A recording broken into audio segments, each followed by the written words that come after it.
लड़ाई वड़ाई कुछ नहीं है। भाजपा पूरी तरीके से पूर्ण बहुमत की सरकार बनाने जा रही है। नमस्कार, मैं समीर अहमद हाशमी और आप देख रहे हैं न्याय 24। इस वक्त हम मौजूद हैं भारतीय जनता पार्टी उत्तर प्रदेश के कार्यालय में, क्योंकि जिस तरीके से आगामी 2024 का लोकसभा चुनाव सामने है, तमाम पार्टियां अपनी तैयारियों में जुट गई हैं और भाजपा भी 9 साल के कामों को जनता के बीच में लेके जा रही है। और इस वक्त हमारे साथ बातचीत करने के लिए शुभम शुक्ला जी मौजूद हैं, जो भाजपा के युवा नेता हैं और ये अमेठी से बिलोंग करते हैं। अमेठी यानी जब अमेठी का नाम सामने आता है तो राहुल गांधी का नाम सामने आता है। राहुल गांधी जब लोकसभा का चुनाव हुआ तो स्मृति ईरानी जो इस समय मंत्री हैं, उन्होंने वहां से उनको हरा दिया और वो दोबारा वायनाड से वो सांसद चुने गए। सर, सबसे पहले बहुत बहुत स्वागत है हमारे चैनल में आपका। आप अमेठी से हैं और जिस तरीके से अमेठी का नाम आता है तो वो सियासी रण के तौर पे देखा जाता है। क्या जिस तरीके से अभी 2 साल की जो सज़ा हुई थी उस पर उनको रोक लग गई है, तो क्या अगर राहुल गांधी को अमेठी से चुनाव वो लड़ते हैं तो किस तरीके का वहाँ का माहौल रहेगा? अमेठी से अगर राहुल गांधी चुनाव लड़ते हैं तो पूरी तरीके से उनका सुपड़ा साफ हो जाएगा, क्योंकि 5 साल में उन्होंने जनता तो छोड़ो अपने कार्यकर्ताओं तक को एक भी बार पूछा नहीं। अगर उन्हें लड़ना ही है तो कम से कम अपने कार्यकर्ताओं को तो एक बार पूछ लें कि उनका क्या हाल है। वो बेचारे बेरोजगार बैठे हैं, तो कम से कम अपने कार्यकर्ताओं को एक बार, जनता की छोड़िए, जनता तो बाद में आती है, जो उनके लिए लड़ रहे हैं, सुबह शाम रोड पे धरना दे रहे हैं, क्या कर रहे हैं, उनको नहीं पूछा जा रहा है। तो सोचिए जनता को क्या पूछेंगे। जो 5 साल लौट के आया नहीं हारने के बाद।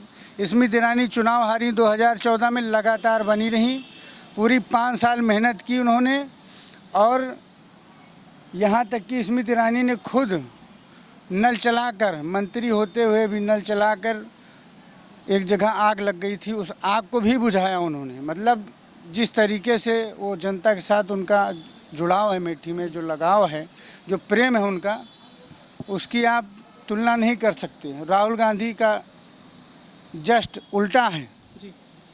तो आप ये समझिए कि 24 का जो चुनाव है वो स्मृति ईरानी लगभग 2 लाख वोटों से जीतेंगे जी। अखिलेश यादव का एक नारा है, 80 हराओ भाजपा हटाओ, और उनका ये दावा है कि इस बार क्योंकि उत्तर प्रदेश में 80 लोकसभा सीटें हैं और 80 पर साइकिल दौड़ेगी, जो कमल का फूल है वो एक भी सीटें जीतने की कगार पे नहीं जाएगा। ये समाजवादी पार्टी के अध्यक्ष का दावा है। समाजवादी पार्टी के अध्यक्ष अखिलेश यादव जी से मैं कहना चाहता हूँ कि कृपया वो एसी कमरे से बाहर निकले। पहले तो जो उनके खुद के कार्यकर्ता कहने लगे हैं कि अखिलेश यादव एसी का कमरा ही नहीं छोड़ना चाहते हैं, वो 80 सीट कैसे जीत पाएगा। वो खाली ट्वीट खेलना चाहते हैं। जनता के बीच में जाएं, जनता के दुखों को सुने, जनता की समस्याओं को सुने, उसका निवारण करें, उनके लिए हक के लिए लड़ें, तभी तो 80 सीट मिलेगी। बहरहाल वो पहले अपने घर से एसी से निकलें, तभी कुछ हो पाएगा।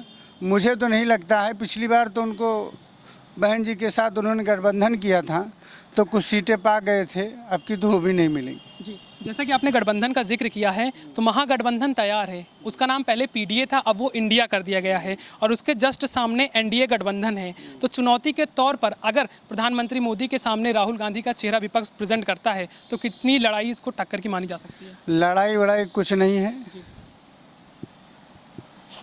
भाजपा पूरी तरीके से पूर्ण बहुमत की सरकार बनाने जा रही है दोबारा, क्योंकि जनता के दिलों में मोदी जी बैठे हुए हैं, योगी जी बैठे हुए हैं, उसको कोई दिल से निकाल नहीं सकता है।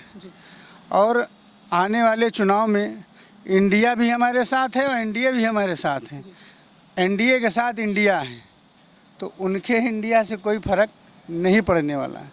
जो इंडिया की जनता है वो एनडीए के साथ, मोदी जी के साथ है, योगी जी के साथ। एक अंतिम प्रश्न, क्योंकि आपने ये नया गठबंधन का नाम दे दिया है, इंडिया के साथ एनडीए जो है, आने वाले समय में 2024 का जो लोकसभा का चुनाव है वो बस सामने ही है। भाजपा इस बार कितनी सीटों पर अपने विजय जो पताका उसको फहराने वाली है? भाजपा इस बार रिकॉर्ड तोड़ने जा रही है और इस बार एनडीए गठबंधन 400 के ऊपर सीट पाने जा रहा है जी। जैसा कि आप सुन रहे थे शुभम शुक्ला जी को, जो अमेठी से बिलोंग करते हैं, क्योंकि अमेठी वीवीआईपी सीट के नाम से चर्चित रहती है। वहां से इस समय सांसद हैं स्मृति ईरानी, जो मंत्री हैं, और इनके तरफ से कहा जाता है कि इस बार जो 450 प्लस सीटें हैं वो जो एनडीए गठबंधन है वो जीतने वाला है। कैमरा पर्सन सुधीर के साथ समीर अहमद हाशमी, न्याय 24, लखनऊ।